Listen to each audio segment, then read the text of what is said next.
And my question for David is, what does hospice mean to you? What does hospice mean to me?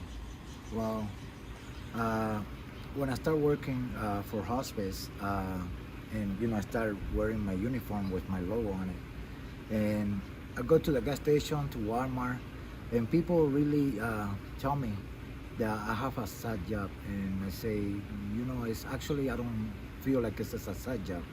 It's we have a mission to help the community, and our responsibility was the community.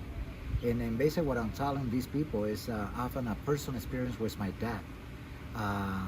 2011, my dad, he was sick, and I was taking care of my dad, and I can't give it the quality of service that he needs, because I'm not certified, I'm not qualified to give it that service to my dad. So I asked my dad, to call hospice, and he told me, no, don't call hospice.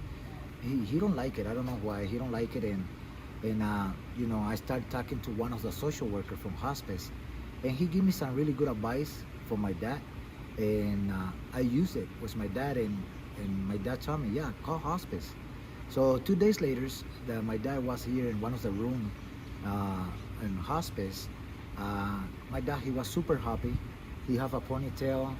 The CNAs, they shipped my dad, and he looked great. And he was telling me, I love this place. And actually, because he never accepted what it was going on with him, and he told me, actually, when I get here, I wanna get a job here. And I'm not even look for this job. This just come to me. A friend of mine, he called me and offered me the opportunity to come and work for hospice, and I love it. Every single day of my life, I come to work, and I love what I do. Taking care of this room for my viejitos and assisted living, taking care of the rooms for our patients and La Posada size. I love what I do here, and this is what I want to do for the rest of my life. Thank you. Really? Mesilla Valley Hospice is so important to me and my family. We had firsthand experience with Mesilla Valley Hospice in 2019 when my late father-in-law, Mark Medoff, was at the end of his life. We met with them at Mountain View Hospital. They told us what would happen if we were to move him to hospice, which we ended up doing. And it's such a challenging time for a family to know you're losing a loved one. But what hospice did is they made this challenging time really, it's hard to say this word, it's crazy, but it was uplifting. It was really inspirational. It was peaceful. We spent about 10 days with Mark at hospice. His friends were able to come visit. We as his family were with him the entire time. The doctor and the nurses at hospice were so caring and loving and so attentive, again, to this challenging time. And when Mark finally passed, we were really at peace. And the reason we were at peace was because of the way hospice dealt with this whole end of life. And I was so inspired personally and so moved by what hospice did for me and my family that I joined the board at hospice. I said, I need to help them continue their mission of helping people with their end of life. And I am proud to be part of the hospice board. I'm grateful that I'm able to give back to hospice for all they did for me and my family, my mother-in-law and my sisters-in-laws and all of Mark's grandchildren.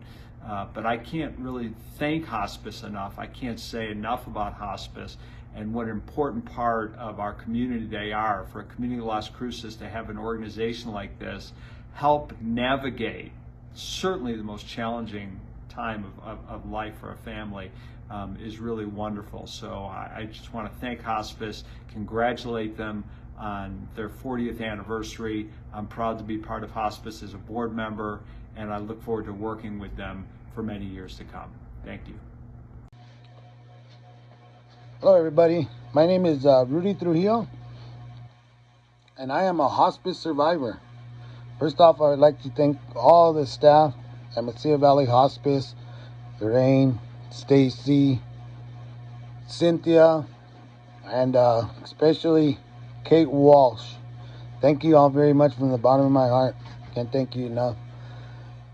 Yes, I am a survivor. I'm battled for alcohol for many years. Now I could say I am 9 years, 2 months sober. Feeling great, never felt better in my life. I was the type of alcoholic that would never wanted to drink to be social. I always wanted to get wasted. Always drinking a beer was a race. If I finished 2 before he gets 1, I had more, kind of thing. To a point where I didn't want it anymore, where I needed it so that I could function. That's how bad it got.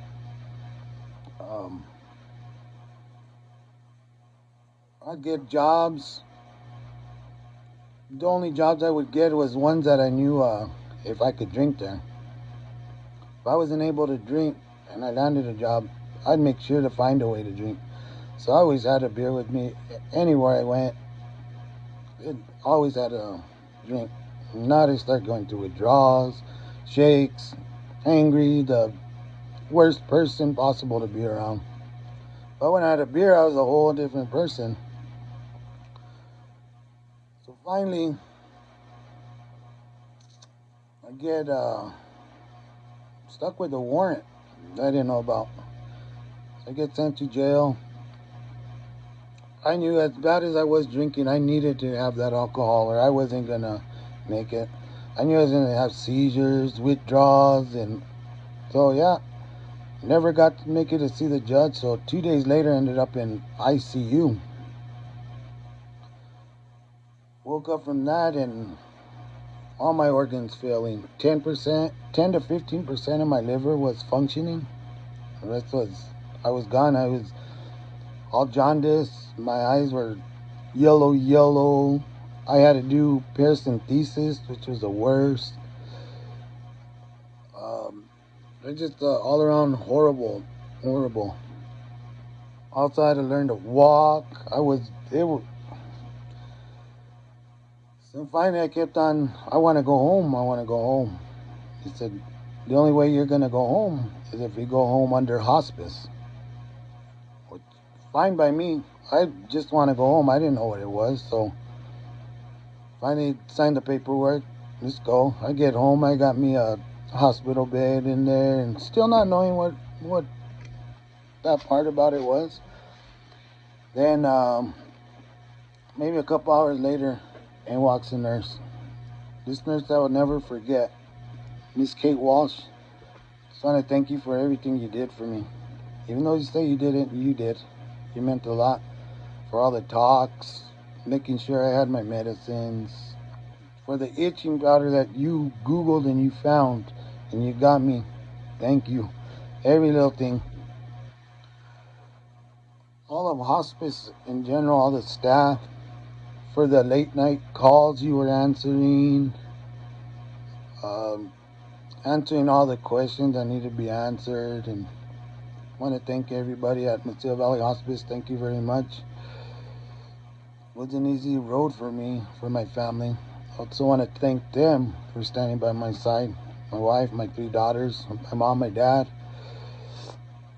my son-in-law, for all the support you guys given me. And I am a true believer in a second chance. I mean, God has given me a second chance. You guys gave me a second chance. Thank you.